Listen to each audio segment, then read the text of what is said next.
Okay.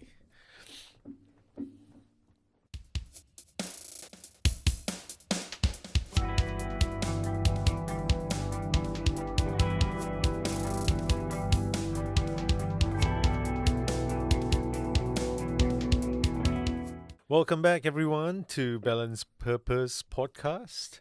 This is our second one since being back in person. We have Andrew here and me, Fabian. We're part of Keeper and Sage, a men's group based in Auckland. And we like to discuss good topical stuff. So hopefully you guys enjoy what we have to bring to you today. And and we would like to hear what your comments might be with regards to what we talk about, and that might spur some new topics and more content. Hope you guys enjoy. What we were talking about today would be creativity, Yeah, the role of it that we have in our lives. yeah, um, yeah. I think it seems to me that creativity can be um, sometimes overlooked by people as not that important. Um, Oh, it's for like a very special breed of person or yeah, something. Yeah. or for like really privileged people, Mm. or something people do if if they've got time on their hands, which Yeah. most people don't have time on their hands. So it's only, like you said, just for those certain privileged few. Certain gifted people. Yeah, and that's the other thing too. I think there's the perception that you need to be like naturally talented Mm. at a particular creative pursuit Mm. in order to benefit from it. Mm. Um, but I I really think creativity can help any sort of person, even if you don't have natural ability. It's not about b- having ability at something, and there's also um, you also don't know. This might seem obvious enough, but you also don't know how much ability you have at something Mm. until you pursue it and really like work on it enough. But the key is to find something that you love enough to work at it, so that you can. Because I think some people are naturally talented at certain music or whatever. There's some people have just got it and then they work on it and they get really great. But I think there's other people who may not be natural at it, but if they work at it quite a bit, they can still get satisfaction out of it. They can Mm. personal fulfillment, and you sometimes can even get good enough at it that it's to a certain level, even if it's not natural. I think hard work Yeah. can contribute quite a lot. What is that phrase? Was it success is 99% perspiration, 1% inspiration? Is that quote or something? I don't quote me on that. I'm It's not sure something if it was similar. 99 and 1. I feel like it Oh, was like maybe, 90%. maybe, maybe Maybe they're 1910, movable, maybe yeah. movable It numbers. is a Sorry. dynamic proportion ratio. Wow, don't put me on the record on this one. But anyway, No, I you are think. being recorded. Oh yeah, oh snap. I guess the intention is saying that it's mostly perspiration and 1% is inspiration. I guess when you look at all the great masters in the, like Da Vinci and those artists out there, musicians, they spend a lot of hours in their own time, just developing their art, constantly without actually getting acknowledgement or even showing any of it. And then suddenly they emerge from the cocoon of practice, and it's just like, oh, amazing, like the shows that America's Got Talent and stuff. Some of these performers are just so outstanding, but they spend years and years cultivating it. Yeah. Yeah, um, and that just shows that it's not necessarily just a gift. I don't believe, and I think from your perspective, my perspective as well, we see ourselves as quite creative people, but we also spend a lot of time developing. We try out new things, we experiment, and some things often don't work out. But it comes to a point where you develop it enough that these um, um, develop into something successful, something good Yeah. does come out of that. Yeah. Yeah. I started learning guitar about 2 years ago, roughly speaking. maybe a little bit less. And I'd never really picked up an instrument before, apart from like the recorder when I was 11 years old or something. But that doesn't really count. And before I picked up a guitar a couple of years ago, I just presumed I wasn't musical. I don't know. I don't think anyone ever told me that or anything, but I don't know how. Somehow, some limiting belief I just developed from where. And when like most people who pick up a guitar, I think when I picked it up, and I did my first like trying to do a E chord, which YouTube videos told me that's the first one to start on, and started doing the finger formations, and I was like, how am I going to do this? This is so. I just couldn't see how. And people talked about muscle memory and all that, but I just couldn't see how that would happen for me. And I just worked at it, and now a couple of years later, I can do some songs. I'm still at kind of basic intermediate level. I don't know what depends who you speak to, I guess. It's all relative. It's all right. How they'll categorize it, it's been a real struggle learning guitar from not being able to play it at all, and it's been a real grind, and it's been taking a lot of like discipline and a lot of discomfort, and there's been a lot of just me sitting in my bedroom, just like banging away at it and feeling dissatisfied about it. Like, oh, this doesn't sound right. This is. When you said discomfort, I was just picturing all the calluses. Oh yeah, and bleeding fingertips. Repeating the same like chords and songs over and over. Yeah, and I've got to this point. I don't know, just through sheer grit, I think, and determination. But I pretty often feel like I don't naturally feel my progress that much, because I'm always focused on what I haven't yet done. And I watch these YouTube videos of these musicians, and I've just got my eye on like the light on the hill, and it's hard to see how far I've come. But when I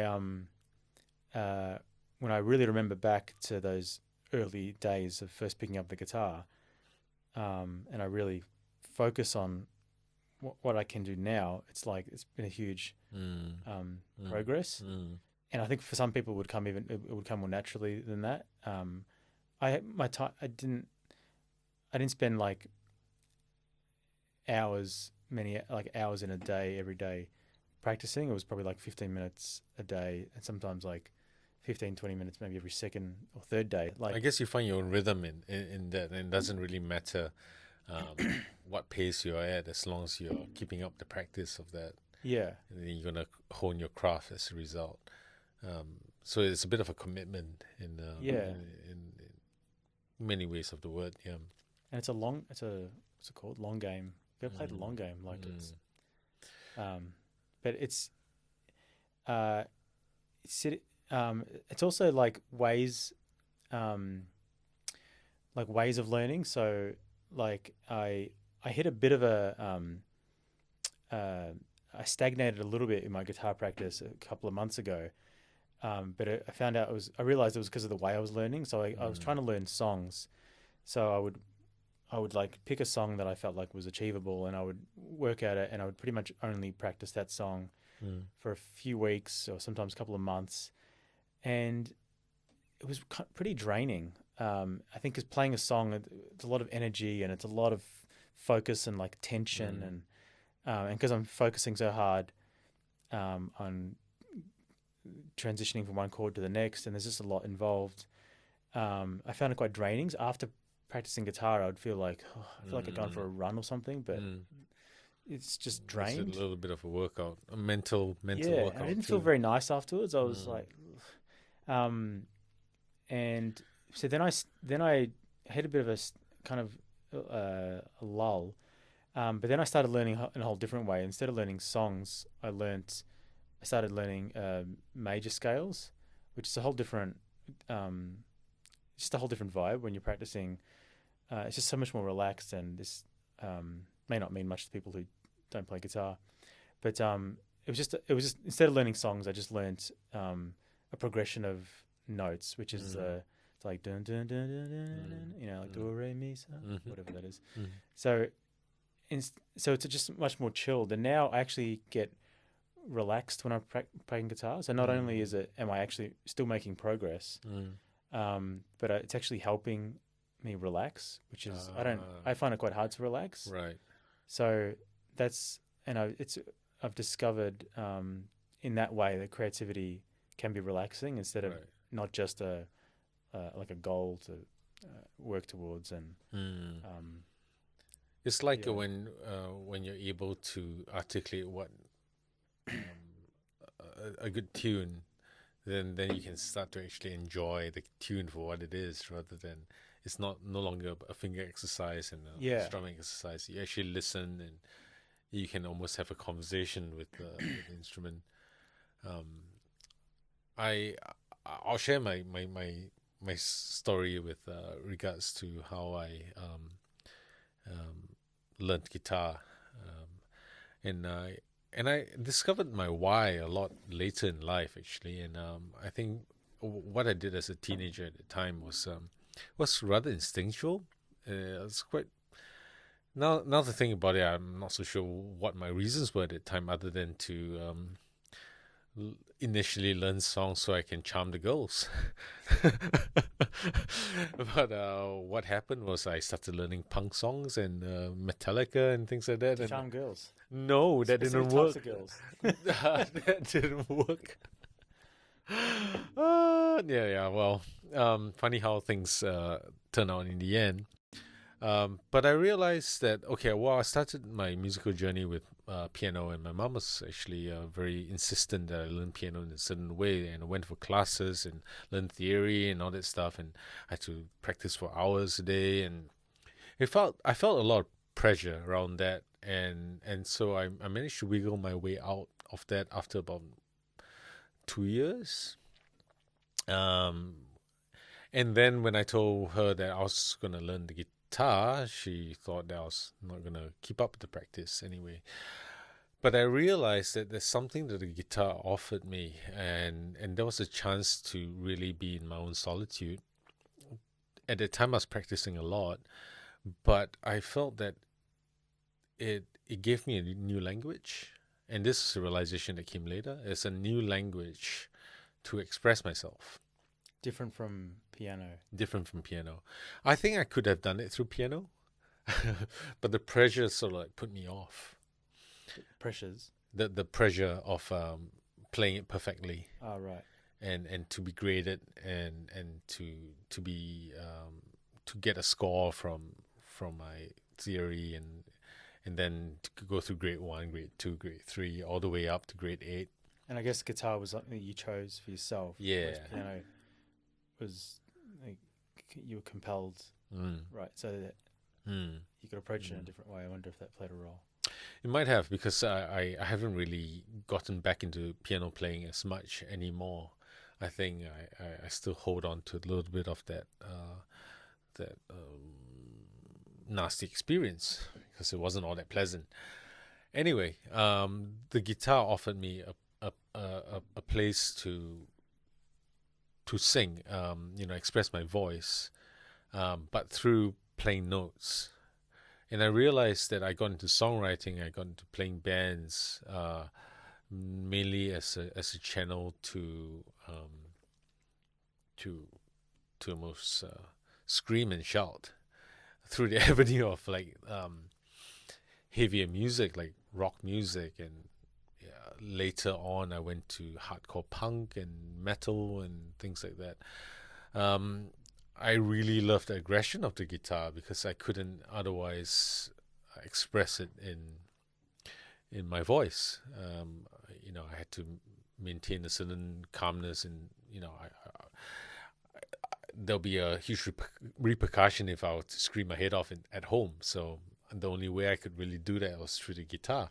When you say through the guitar, do you mean like not actually singing vocals yourself, but actually playing? Playing, yeah. And did you sing while playing? Tried to for a little bit here and there. but I did find that at that time my voice was very muted in terms of how I could really express through singing. I could do it more effectively through. I had confidence issues around my voice too, Right. and I found myself becoming very very quiet and not actually expressing myself that way. Was just what I had to deal with when I was growing up.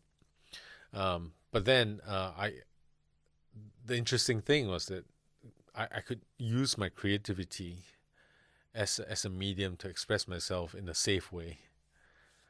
And that's why I also got drawn to the types of music that I got drawn into. And they form a foundation to who I am right now. And I've been playing music for quite some time. And I see the value around that as an expressive tool. So now I sort of understand other creative kind of like endeavors, like maybe painting or sculpture or making sculpture or what other creative stuff. Filmmaking. Filmmaking, yeah. And it's just ways to express a certain perspective that we have in a more symbolic way, a more metaphorical way than a literal spoken sort of way. Yeah.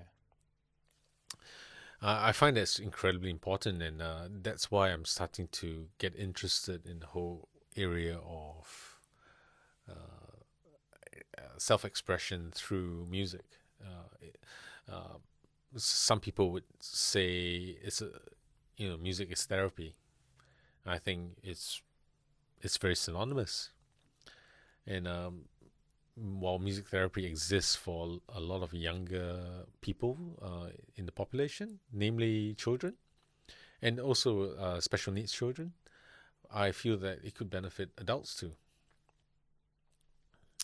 And it's just a matter of practicing a way to speak, and for example, even like podcasting, there's a certain skill in having to be able to articulate yourself, express yourself.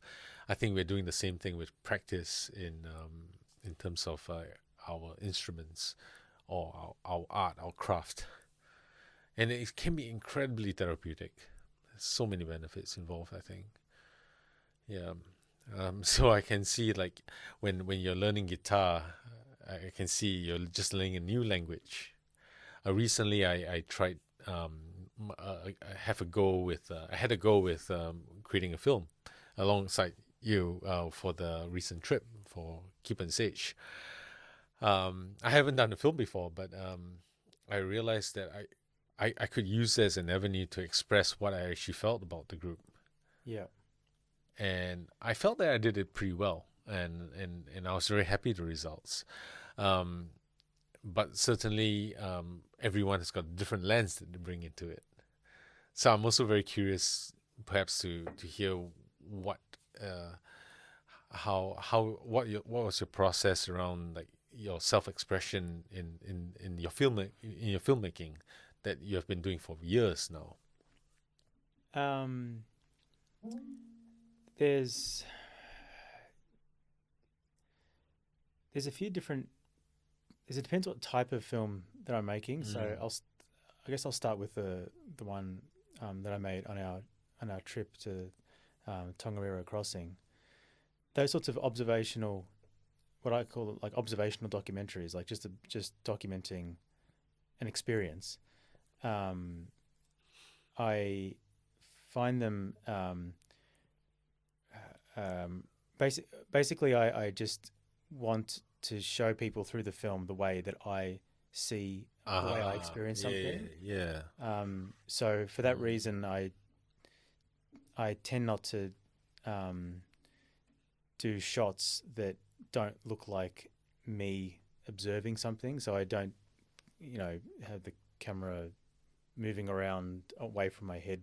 With the film I made at Tongariro Crossing, it's hard to explain, but I just wanted to capture the things that I look at, the things that I notice, because I think some people, they would do a trip like that and they would be largely focused on the person the people they're walking with, and they would have conversation. They would be focused on the conversations. It'd be a social thing for them. Other people would be more just focusing on the surroundings. Wouldn't talk as much. Yeah. I just wanted to film the things that I was noticing, and as the film, and I had no I had no plan how the film would turn out. It was completely spontaneous. Yeah. So the film ended up being a real mixture of observing in a reflective way the visuals around me, the panoramas and the mountains. I like the details that you put in there. There's this one shot of the spider's web. Oh right, I yeah, was just like, wow, perfect. Like to be able to zoom from the white panoramic to the real detail. yeah, Was like quite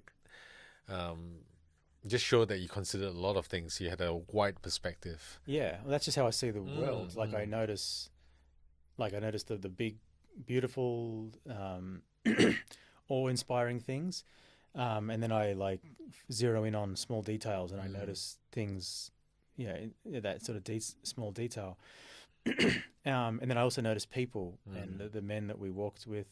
When they were interacting, and especially when we stopped at the kind of not summit, but the pinnacle of the walk, I guess, where we all sat together and shared food and stuff, and the conversations that were happening. I just observed. I mean, I do have conversations myself with some of the men, but for a lot of the time I'm just observing people. And that's what I do. So I had shots of just men, like portrait type shots of the men talking, and often I would isolate the men in the shots and sort of in portrait style, and just show them talking with and I had music, so I didn't hear what they were saying, but it was just watching them speak. Yeah. And that's just how I observe things. So there's the panorama stuff, and there's the small details, and there's the people, and it's just observing and then just cutting between those types of shots. I have to say that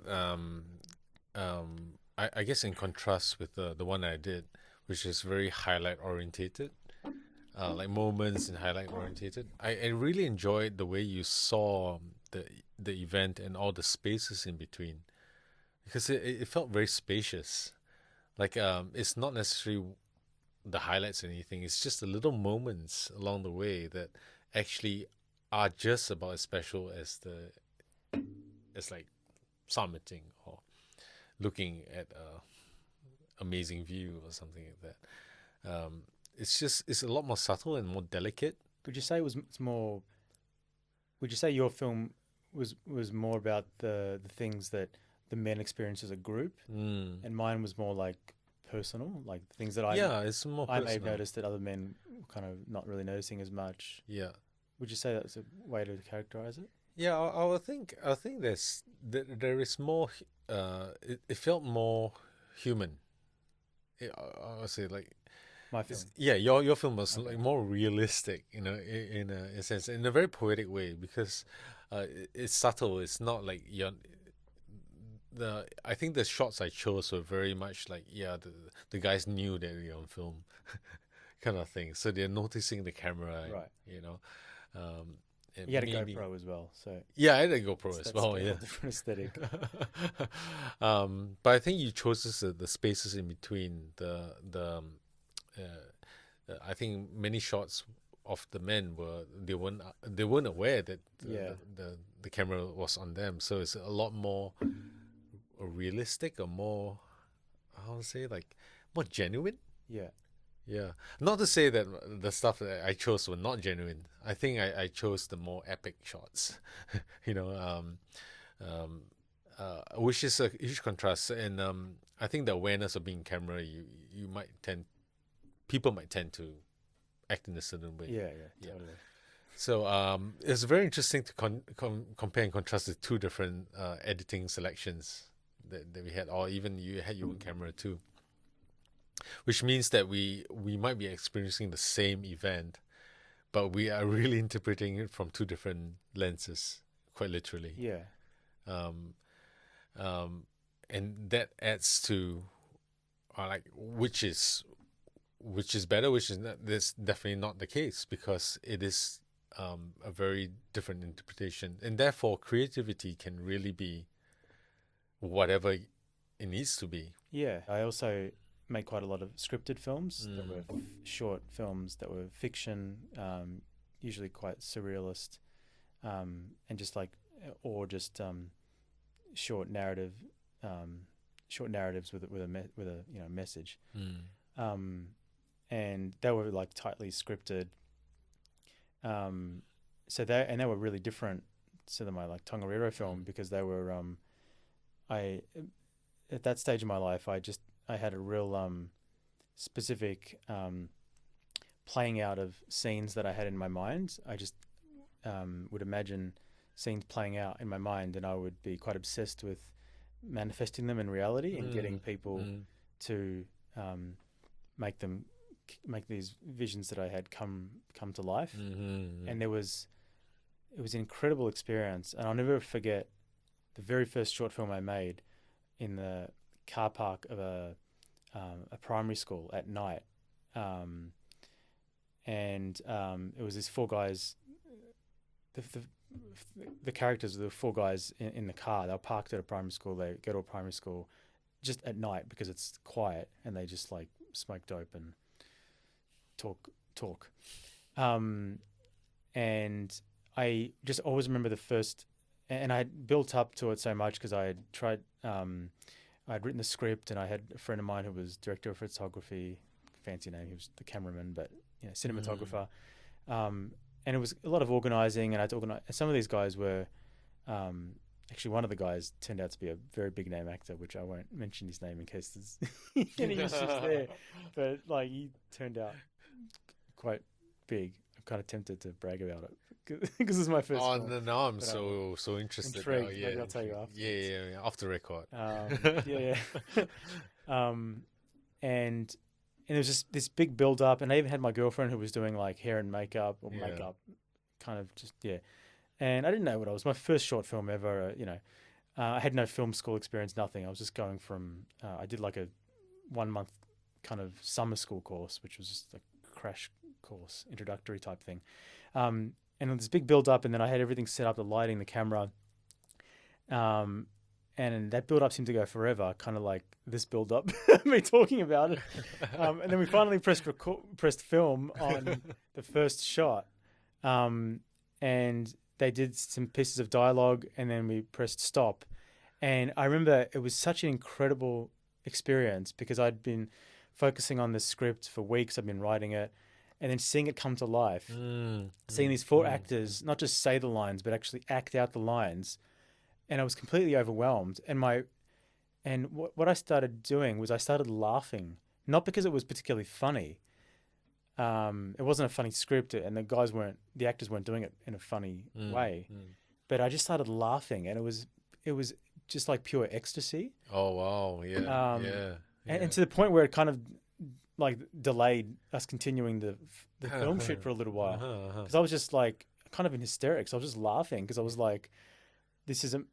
That was my natural. Just started flowing. I was laughing my head off, and no one knew understood what I was laughing at. I'll never forget it. It was such a special moment. Yeah. So it's a surreal moment, and it's just like, it's actually happening. I think I can relate to that as a recording artist. Having recorded a song, an album, and playing it back, and just go, wow. It's like finally after all of that I can listen to myself play without playing it. You made a whole album. A few. Well, we got so many secrets, eh? Wow, I thought I knew you. Oh, that's the trouble. You're just like, oh yeah, it's a matter of fact. Just done it, but it's in the past. But I do appreciate moments like that when we can dig out stuff. And now I'm really interested in your story. We should have a night where you show me your album, I show you some. Yeah. I show you mine, you show me yours. Oh, okay. Well, I didn't know that. Yeah. Well, no, that's all jokes. But the thing about creativity is that it's amazing to see the process unfold. And it reminds me of the whole idea of like it's really the journey. It's about the journey. And the journey is, I think, what makes it special. It includes the practice that we talk about, in the honing and the writing, and then finally documenting them, and then performing it sometimes. Or if you talk about musicianship, performing it. I think it's that from beginning to the end kind of process that really defines why it makes it so sweet. Yeah. Yeah. And I want to challenge, like the whole concept of creativity. I was reminded earlier on about there was a really really good book that was written. I can't remember when. I didn't really take note, but it's called The Artist's Way. Artist's Way, written by Julia Cameron, and in that book, it's a seminal book because they see creativity as almost like a force, like an ambient force, a spiritual force around, which your job as an artist is to reach out and tap into it. Right. Yeah. So it's not actually coming from the person, and it's great because from that you kind of really relinquish that sort of responsibility as an artist. And ownership, and kind of like ownership. Yeah, and ownership. So sometimes that also goes, with that sort of understanding, you realize that actually I can go with the flow of the energy too. If the energy is going in a certain way, then I can adapt as well with it. So when things don't go as planned, it's about the same time, we can come to terms with the changes that happen, and then when we're not so attached to a particular outcome, Yeah. then sometimes the outcome might be even the new outcome might actually be a lot better than the original intention. Yeah. So I try to think about it from that context. That as identified spiritual person, creativity is, as well, is not mine alone. It's actually out there. It's everyone's, and so I get interested in terms of how people can develop within that as conduits for this creative energy. If I can do it, then anyone else can do it, I feel. And I feel it's a special kind of like calling to be able to just reach out, tap into it, and bring it into manifestation. I feel that as long as people can understand that process, maybe they are better equipped to do that for themselves too. And then you can just imagine the multitude of different creative expressions that can actually be there. They can poetry, paintings, or even creative dance, or improvisation, and like so many different avenues of that. Not to mention music and filmmaking and all that too as well. I find that it can be incredibly therapeutic. The people, when they hone themselves to become conduits, like maybe the practice makes them a very clear conduit, so that the sound, the music can flow right through without blocks. They can be articulate. The ability to be that channel and be of service, because you're writing music for people. Like for example, if I think about music, I write it for myself, but also I feel that I would love for it to be a blessing to others, and I get touched by a lot of bands that play their music and they well, not intentionally, but I vibe with it, and it becomes the soundtrack of my life. Yeah. I love it. It reminds me of certain moments I have in my life, and like it's such a gift to the world to be of service, to channel creativity in a way where people can be blessed. Yeah. I think that's such a meaningful thing. And it's a way to make people feel like they're not alone in the world. Oh yeah, with their experiences. Yeah. That's where creativity can really can be amazing. Yeah. It's like I didn't know someone else felt this way. Yeah. And had these experiences.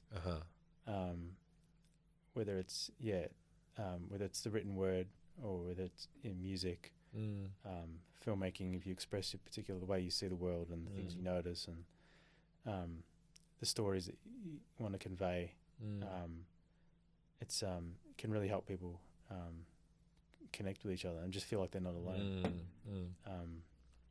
Yeah. What you touched on is like connection to the people's heart. Yeah. Yeah. And then while you're saying that, I was thinking, well, innovation, like the R&D, research and development in the scientific fields, is also another form of creativity. I'm thinking, and that resolves problems in the world too. Oh, that's their objective. So in a way, it's also a service, but a different, maybe a more cerebral, life focused kind of service. But yeah, I mean, going back to what we were talking about, it's a very hard connection. Yeah. And it's special. It can be really incredibly healing in that respect. Yeah. There's particular types of songs that especially the lyrics,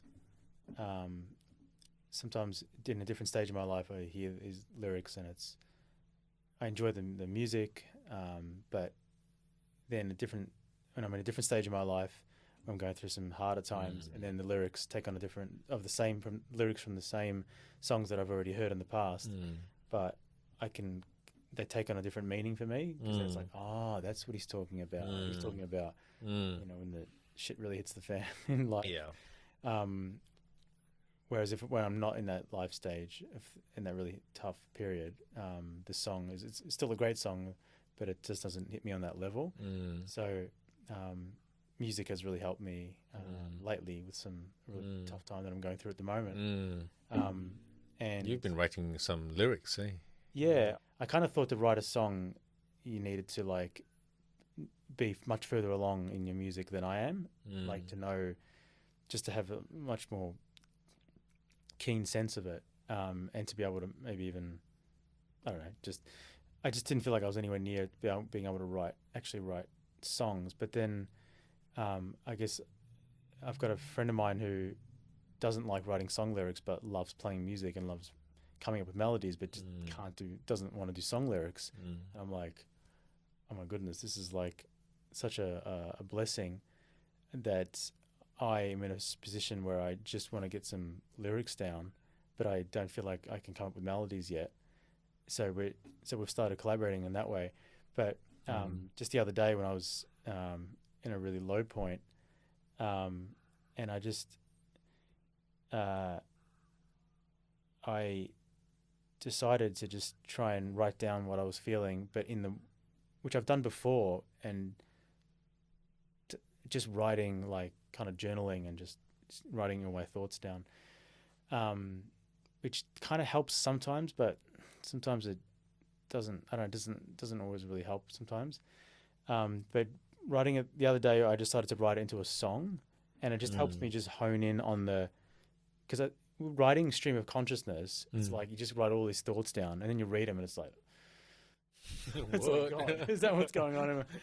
And it's a bit, yeah, I don't know. I got mixed feelings about it, but writing some song lyrics when I was feeling low, it just felt so therapeutic to just like see the beginnings of what will probably become a song. And it just helped me hone down and simplify, because when you're writing song lyrics, you got to really simplify what you're feeling. You can't just get too complicated with it. Yeah. And that's what just really helped me, was just clarifying what I was feeling, and trying to make it connect with people. Right. So trying to boil it down to a really clear expression. Yeah. To convey really, deep sorrow that I was feeling. And yeah, it's a really beautiful feeling. Yeah, what you said about simplicity makes sense, because like some of the greatest, like Beatles music, or Bob Dylan and Bob Marley, and those great legends, their lyrics aren't complicated. But they go straight and hit the heart, Yeah. and it changes the generations, multitudes of people because of that. So there's something nice about simplicity. It's really good. And I find even in the creative process, it's the editing down is actually the trickiest part. Yeah. Yeah. I guess, in terms of design, yeah, that's definitely where we get to. What design is mostly editing, then putting stuff in, and it's also another creative avenue. Yeah.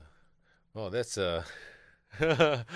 quite interesting deep dive into this whole topic of creativity, and I think I strongly think as a takeaway, it's really about I don't believe that I'm any more special than anyone else. Obviously, I believe, I truly believe that creativity is an ability, a skill that anyone could really develop and hone through practice, and it's just tapping to something that's a lot bigger than themselves. I really vibe with what Julia Cameron talks about in her book.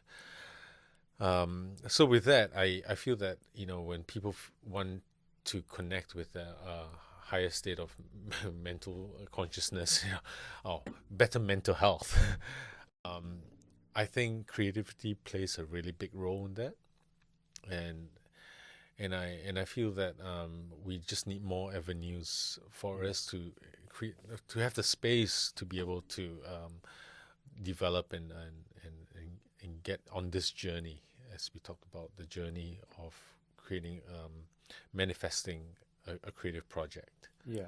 no matter what it's going to look like. Yeah. Yeah. That's the Mm. that's the key. Is it's for me. It's like it is for anyone. You don't need to be part of a particular clique or have a particular upbringing. You don't need to have particular influences growing up, or it's for anyone to explore. You don't have to be great, good. It's not about comparing to other people who have been doing it for years, or there's no standard that you need to meet. It's just like create. It's for the person, yeah. Yeah. And then eventually, whoever else vibes with it is for them then. But Yeah. we should not compare ourselves where we are right now with the great film directors out there, because there's so much bound to be someone better than us. Always, yeah. That's awesome. So here's a little takeaway for viewers that you just have a think about your creativity and what avenue you like to express yourself. Like to know and hear from you in the comments. What works for you and what your processes are and what you enjoy in this process. Very much interested to have a discussion around that. And if you've got any ideas about topics and stuff, feel free to comment as well. We definitely like the interaction that we can generate from this discussion. So thank you, all of you, for tuning in and watching. Thank you, Andrew. Thank you. And also would like to acknowledge the space, Move Space, that we are based at, and having great mics and on our gear. That's really awesome. So thank you to everyone in this community. This is the Balance Purpose podcast. Once again, we try to make episodes every now and then that engages current things and things that we're dealing with in society in a balanced way, in a purposeful way. This is Fabian here, and Andrew from Keeper and Sage. Thank you very much for watching. See you next time. Thanks.